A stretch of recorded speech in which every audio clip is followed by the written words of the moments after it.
Hello दोस्तों, एक बार फिर से आपका स्वागत है आज की हमारी नई वीडियो में। सम्राट अशोक मौर्य साम्राज्य के तीसरे शासक और बिंदुसार के पुत्र थे। अशोक को मौर्य इतिहास का सबसे क्रूर शासक माना जाता है। सत्ता की लालसा में उसने पूरे भारतवर्ष में अपना शासन फैला लिया था।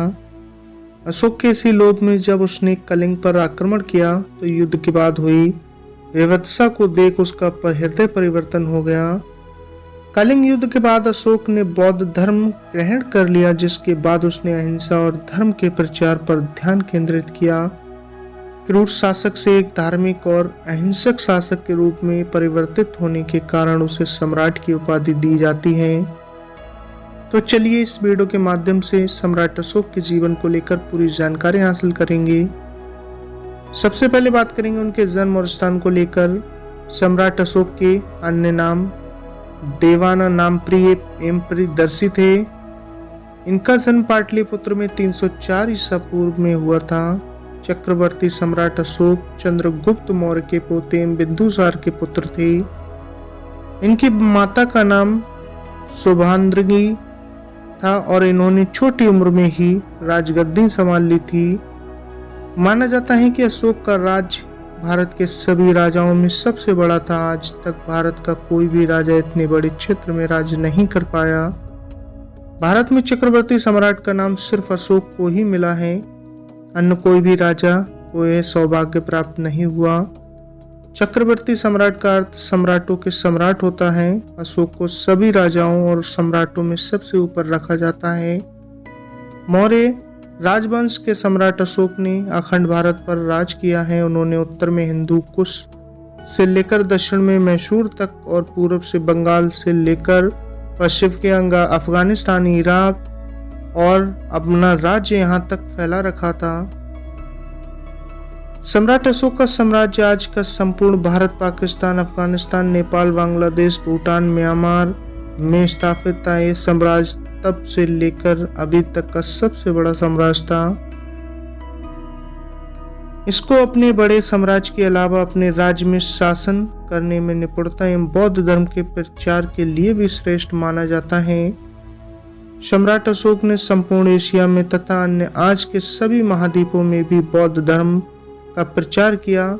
इसके पश्चात स्तंभ एवं उन पर लिखे हुए वाक्य और चित्र आज भी हमें भारत के कई शहरों में और वहां की ऐतिहासिक धरोहर में देखने को मिलते हैं। इसीलिए सम्राट अशोक के बारे में जानकारी बहुत ही आसान से मिल जाती है। सम्राट अशोक अपने सरल जीवन शैली एवं शांत स्वभाव का परचम हर जगह लहराते थे। उन्हें प्रेम, संवेदना, अहिंसा और शाकाहारी जीवन प्रणाली के लिए महान माना गया है। उन्हें भारत के सभी राजाओं में सबसे परोपकार सम्राट माना गया है व उन्हें परोपकारी सम्राट की उपाधि दी गई है।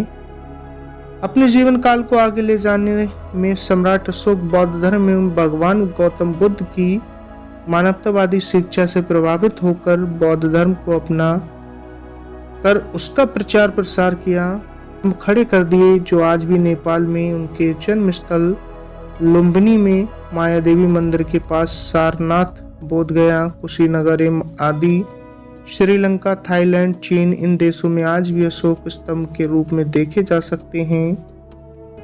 अशोक ने बौद्ध धर्म का प्रचार भारत के अलावा श्रीलंका, अफगानिस्तान, पश्चिमी एशिया, मिस्र तथा यूनान में भी करवाया। अशोक अपने पूरे जीवन में एक भी युद्ध नहीं हारे। सम्राट अशोक के ही समय में 23 विश्वविद्यालयों की स्थापना की गई, जिसमें तक्षशिला, नालंदा, विक्रमशिला, कंधार आदि विश्वविद्यालय प्रमुख थे। इन्हीं विश्वविद्यालयों में विदेश से कई छात्र शिक्षा पाने भारत आया करते थे। ये विश्वविद्यालय उस समय के उत्कृष्ट विश्वविद्यालयों में से एक थे, जिसमें लाखों छात्र छात्राएं अपने भविष्य को उज्जवल बनाने के लिए शिक्षा ग्रहण की। नालंदा और तक्षशिला अपने समय की सबसे बड़े बहुत बढ़िया विश्वविद्यालय थे। शिलालेख शुरू करने वाले अशोक पहले सम्राट थे। अशोक बिंदुसार एवं रानी धर्मी के पुत्र थे। बिंदुसार की धर्म के अलावा 16 पत्नियां और थीं। बिंदुसार के अशोक सम्राट के अलावा सुसीम, उनके बाद थे सम्राट अशोक और उनके बाद थे 30 से सिर्फ ये 3 भाई ही हैं बिंदुसार के बेटे जिनके बारे में इतिहास में चर्चा की गई है। सम्राट अशोक बनने का कारण था उनकी मां द्वारा देखा गया स्वप्न, जिसके बाद बिंदुसार को पता चलते ही राजा बिंदुसार ने धर्मा को रानी बनाया और अशोक को कम उम्र में ही सम्राट बनना पड़ा। अशोक के बारे में कहा जाता है कि वो बचपन से सैन्य गतिविधियों में प्रवीण था। 2000 वर्षों के पश्चात सम्राट अशोक का प्रभाव एशिया, मुख्यतः भारतीय उपमहाद्वीप में देखा जा सकता है। भारत का राष्ट्रीय चिन्ह अशोक स्तंभ और भारतीय राष्ट्रीय ध्वज में अशोक चक्र सम्राट अशोक को ही देखकर संविधान में लाए गए हैं। बौद्ध धर्म के इतिहास में भगवान गौतम बुद्ध के बाद सम्राट अशोक को सर्वोपरि रखा गया है। अशोक का ज्येष्ठ भाई सुसीम उस समय तक्षशिला का प्रांतपाल था। तक्षशिला विश्वविद्यालय में भारत यूनानी मूल के बहुत लोग रहते थे, इससे वह क्षेत्र विद्रोह के लिए सही जगह थी। सुसीम का शासन कमजोर था तो बिंदुसार ने सुसीम को बुलाकर अशोक को तक्षशिला में भेजना चाहा। उपद्रवियों को पता लगते ही अशोक आ रहा है, उन्होंने बिना किसी युद्ध के उपद्रव खत्म कर दिया, लेकिन एक बार फिर से विरोध शुरू हुआ। अशोक के कार्यकाल में उस समय अशोक के एक मजबूत राजा होने और सेना होने के कारण उन विरोध को कुचल दिया गया था। अशोक की इस प्रसिद्धि से उसके भाई सुसीम को सिंहासन न मिलने का खतरा बढ़ गया। उसने सम्राट बिंदुसार को कहकर अशोक को निर्वास में डाल दिया। अशोक कलिंग चला गया, वहां उसे मत्स्य कुमारी कौरवकी से प्यार हो गया। हाल में मिले साक्ष्यों के अनुसार बाद में अशोक ने उसे तीसरी या दूसरी रानी बनाया था। इसी बीच उज्जैन में विद्रोह हो गया। अशोक को सम्राट बिंदुसार ने निर्वासन से बुला विद्रोह को दबाने के लिए भेज दिया।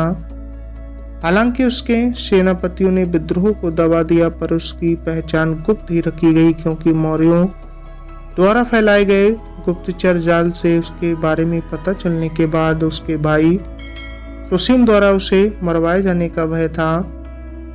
वह बौद्ध सन्यासियों के साथ रहा था। इसी दौरान उसे बौद्ध विधि विधानों तथा शिक्षाओं का पता चला था। यहाँ पर एक सुंदरी जिसका नाम देवी था, उससे अशोक को प्रेम हो गया।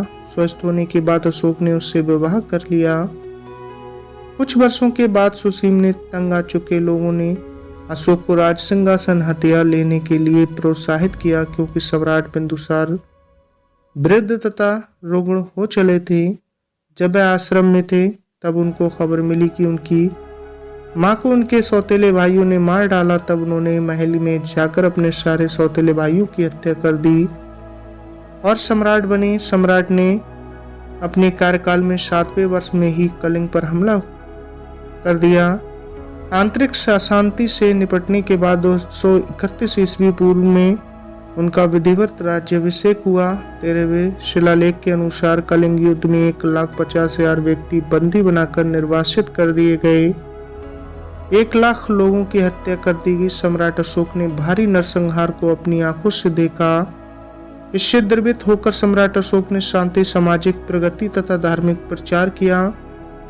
बौद्ध धर्म का प्रचार करने सम्राट अशोक अफगानिस्तान, यूनान, श्रीलंका, सीरिया, मिस्र, नेपाल भी गए। लगभग सालों अखंड भारत पर शासन करने के बाद उन्होंने अपना सम्राट का पद त्याग दिया और चले गए बौद्ध धर्म का प्रचार करने। 239 ईसा पूर्व में उनकी मृत्यु का होना माना जाता है। उसके कई संतान तथा पत्नियां थीं, पर उनके बारे में अधिक पता नहीं है। उसके पुत्र महेंद्र तथा पुत्री संघमित्रा ने बौद्ध धर्म के प्रचार में योगदान दिया। अशोक की मृत्यु के बाद मौर्य राजवंश लगभग 50 वर्षों तक चला। तो दोस्तों, ये थी जानकारी सम्राट अशोक के जीवन से संबंधित। आपको कैसी लगी कमेंट्स बॉक्स में अपनी राय जरूर साझा करें। मिलते हैं फिर अगली वीडियो में एक नई जानकारी लेकर, एक नई कहानी के साथ। आपने अपना कीमती वक्त दिया, तब तक के लिए धन्यवाद।